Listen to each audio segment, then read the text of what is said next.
கர்த்தருடைய பரிசுத்த நாமத்திற்கு மகிமை உண்டாவதாக. இன்றைய இறை வார்த்தை எரேமியா 19:3 முன்பகுதி. நீ அவர்களை நோக்கி, யூதாவின் ராஜாக்களே, எருசலேமின் குடிகளே, கர்த்தருடைய வார்த்தைகளை கேளுங்கள். எரேமியா 19:3 And say, hear the word of the Lord, your kings of Judah and people of Jerusalem.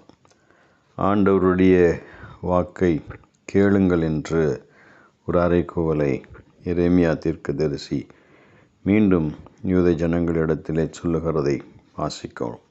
எருசலேமுக்கு வர இருக்கிற பெரிய அழிவை குறித்த ஒரு முன்னறிவிப்பு. பேரழிவுகள், பேரிடர், பெரும் தீங்கு வர இருக்கிறது என்கிறதை மீண்டும் ஒரு விசை எரேமியா தம்முடைய ஜனங்களுக்கு எடுத்து சொல்லுகிற போது, அவர்களோ கலக வீட்டாராக இருந்து கேட்க மாட்டோம் என்று சொல்லுகிறார்கள்.